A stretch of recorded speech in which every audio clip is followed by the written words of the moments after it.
Eo amin'ny sehatra ny toe-karena kosa dia nilaza ny mpandraharaha mivondrona eo anivon'ny JEC na ny groupement des entreprises de Madagascar fa anisan'ny olana izay sendrain'izy ireo amin'izao fotoana izao ny tsy fisian'ny fandriampahalemana na ny insécurité nisy moa ny fanaovana jeritodiky ny taona 2024 nisy ihany koa ny vina ho amin'ity taona vaovao ity. Taona sarotra ho an'ny mpandraharaha malagasy ny taona 2024 raha ny voalazan'ireo mpikambana eo anivon'ny GEM izay niona tamin'ny mpampalala vaovao ny maraina teo teny amin'ny fobe toerany teny Ambojatovo. Tsy dia misy ny fanjifana raha ny voalaza noho ny fitotongan'ny fahefa-mividy, ny fitombon'ireo vidiny akora ilaina, ny fiantonan'ireo tetikasa iarahana amin'ireo mpiara-miombona atoka ara-bola sy ara-teknika, ny fahatapahan'ny famatsiana ireo tolotra isan-karazana raha tsy ilaza fa-tsy ny herinaratra sy ny maro hafa koa. Anisan'ny voaresaka ny antsoina hoe insécurité juridique, voalaza fa ilaina ny fanajana ny lalàna velona sy ny fampiarana ny fifanarahana izay natao nizaniza voakasika ao anatin'izany na ny fanjakana aza. Raha tsy misy ny fanajana ny fanjakana tandalana sy ny fanohizana ny asa dia tsy ho voasarika sy tsy ho voatazona ireo mpampiasa vola matotra ahafahana mampandrosa ny Madagasikara.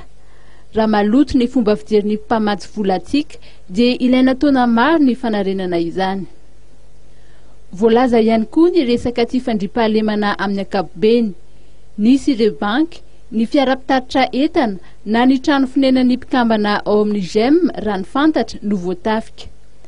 Nasiteny ihany koa ny mahakasika ny insécurité fiscale izay mahazo azy ireo. Ekeny hoy ireo mpikambana eo anivon'ny GEM fa mila vola ny fanjakana mba ahafahana miodina ary anisan'ny zava-dehibe ny fidira-ketra saingy misy koa hoy ireto farany ny karazana harcèlement fiscal. Ny resaka sécurité physique fampiasako nisy fiorana tamin'ireo tokony andraikitry ny folo ambin'ny zany zay miandraikitra sy ny ministère miandraikitra ny sécurité publique fa tao aorianan'izay araka ny lazaiko teto mbola nitoy ihany le fanafiana ohatra fanafiana banque ary tsy dia tena hoe ozy izy moa hoe misy vokatra fa raha ny aminay aloha dia miaratsina fa ohatrany tsy mbola tena nahita vokatra zany ny membre ato aminay raha tamin'izay lafan'izay. Ny resaka sécurité juridique dia misy tokoa ny dinika ary misy zavatra nandroso sasatsasany ohatra efa vita zao le décret d'application convention de France fa miandry zahay ny famoahana azy. Ny resaka fiscalité dia mbola tsy niresahana mihitsy ary na dia efa betsaka ny tokony andraikitra efa niona taminay dia mbola tsisy zavatra miova zany mbazy.